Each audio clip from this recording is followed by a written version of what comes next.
आखिर जटायु के विशाल पंख कहाँ गए? क्या आपने कभी सोचा है कि रामायण काल का वह महान योद्धा जो रावण जैसे दशानन से आकाश में युद्ध लड़ने गया था, जटायु, उसके विशाल और शक्तिशाली पंखों का क्या हुआ? क्या वे पंख आज भी कहीं छिपे हैं? क्या वे हिमालय की किसी गुफा में दबे पड़े हैं या फिर वे किसी प्राचीन मंदिर की दीवारों में समा गए? क्या रावण ने उन्हें अपने खजाने में रख दिया था या फिर वे दिव्य होकर स्वर्ग चले गए? और सबसे बड़ा सवाल, अगर जटायु के पंख इतने विशाल थे कि वे पूरी आकाश को ढक सकते थे, तो आखिर वे गायब क्यों हो गए? कोई निशानी नहीं, कोई अवशेष नहीं। क्या यह सिर्फ एक कथा है या फिर एक छिपा हुआ रहस्य जो हजारों साल से मानव सभ्यता की आंखों से ओझल हो रहा है? दोस्तों, आज हम रामायण के एक ऐसे अनसुलझे रहस्य से पर्दा उठाने जा रहे हैं जो आपको गहराई से सोचने पर मजबूर कर देगा। आखिर जटायु के विशाल पंख गए कहाँ? यह केवल वीरता की कथा नहीं, बल्कि त्याग, धर्म और एक ऐसा रहस्य की दास्तान है जो आज भी हमारे मन में कई सवाल खड़े करता है। दोस्तों, इन सभी सवालों का उत्तर जानने से पहले आपसे एक छोटी सी रिक्वेस्ट है। अगर चैनल पर आप पहली बार आए हैं तो चैनल को सब्सक्राइब कर कमेंट में जय श्री राम अवश्य लिखें। अब चलते हैं वीडियो की ओर। रामायण विश्व के सबसे प्राचीन महाकाव्यों में से एक। वाल्मीकि ऋषि द्वारा रचित यह कथा न सिर्फ भगवान राम की विजयता की कहानी है, बल्कि सत्य, त्याग और अधर्म के खिलाफ लड़ने की भी है। और इस महाकाव्य में एक ऐसा किरदार है जो न तो इंसान है, न वानर, न देवता, बल्कि एक पक्षी, गिद्धराज जटायु। जटायु कौन थे? वे वरुण देवता और उनकी पत्नी के पुत्र थे, गरुड़ जी के भतीजे। उनके बड़े भाई संपाति भी एक महान पक्षी थे। दोनों भाइयों की कहानी शुरू होती है बचपन से, जब वे सूर्य की ओर उड़ान भरने की होड़ में लगे थे। कल्पना कीजिए, दो विशाल पक्षी जिनके पंख आकाश को चीरते हुए सूर्य के पास पहुंच रहे हैं। जटायु छोटे थे, उत्साही। वे इतना ऊंचा उठ गए कि सूर्य की ज्वाला ने उनके पंखों को जलाना शुरू कर दिया। मौत नजदीक थी। तभी बड़े भाई संपाति ने अपना बलिदान दिया। उन्होंने अपनी विशाल पंख फैलाकर जटायु को ढक लिया। सूर्य की आग संपाति के पंखों को जला गई। वे पंख रहित हो गए, लेकिन जटायु बच गए। यह पहला बलिदान था भाई के लिए भाई का, और यही त्याग जटायु के खून में उतर गया। वाल्मीकि रामायण के किष्किंधा कांड में संपाति स्वयं वानरों से अपनी कहानी बताते हैं। वे कहते हैं कि हम दोनों भाई निशाकर ऋषि की सेवा करते थे। एक दिन सूर्य लोक पहुंचने की चुनौती ली। जटायु जलने लगे तो मैंने अपने पांखों से उन्हें बचाया। मेरे पंख जल गए। मैं विंध्य पर्वत के पास गिरा। वहां एक ऋषि ने मुझे आश्रय दिया। मैं बिना पंखों के वर्षों तक प्रतीक्षा करता रहा। यह घटना जटायु को सिखाती है कि त्याग सबसे बड़ा धर्म है, और यही सबक वे बाद में श्री राम की मदद में लागू करते हैं।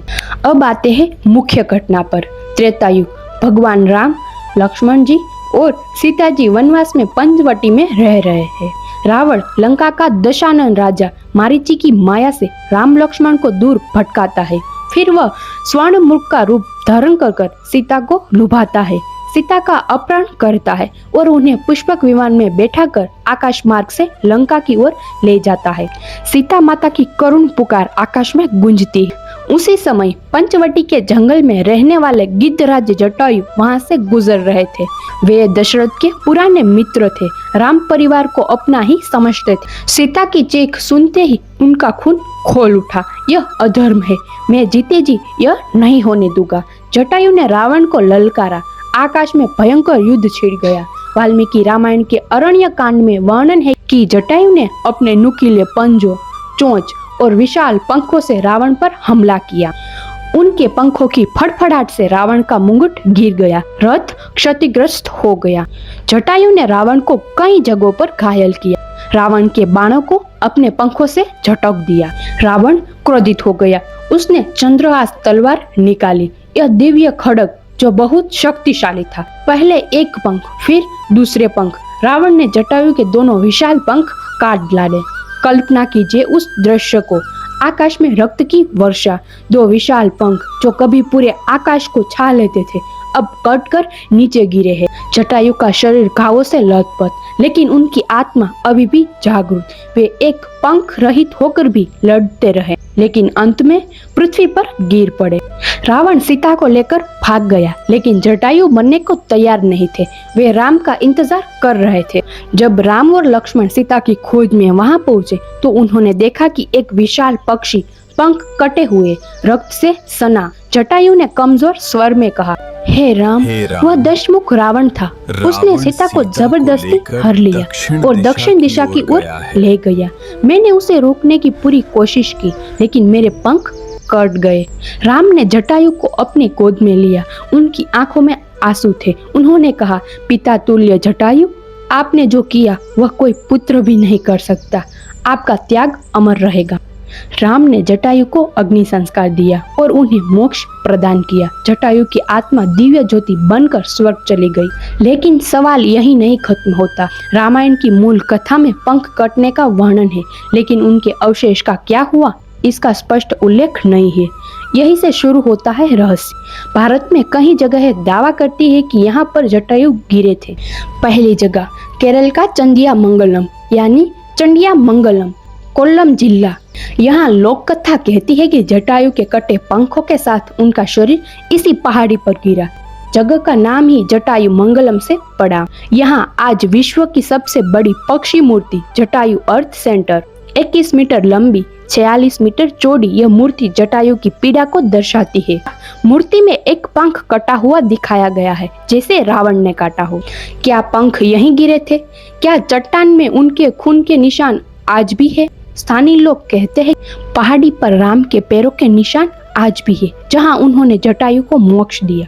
दूसरी जगह आंध्र प्रदेश का लेपाक्षी। यहाँ कहते हैं कि जटायु यही गिरे। राम ने उन्हें देखकर कहा, उठो पक्षी। यहीं से गांव का नाम लेपाक्षी पड़ा। यहाँ वीरभद्र मंदिर है, जहाँ जटायु की विशाल पंखों वाली छवियां है। कुछ लोक कथाएं कहती है कि जटायु का शरीर पंचवटी के पास गिरा, लेकिन पंख दक्षिण की ओर गिरे। अभी भी यह प्रश्न है कि पंख कहाँ है। क्या वे पत्थर बन गए या बाष्पीकृत हो गए? कुछ आध्यात्मिक व्याख्याएं कहती है कि जटायु के पंख दिव्य थे। रावण द्वारा कटने के बाद वे अपनी शक्ति खोकर पृथ्वी में समा गए, या फिर वे राम के आशीर्वाद से स्वर्ग चले गए।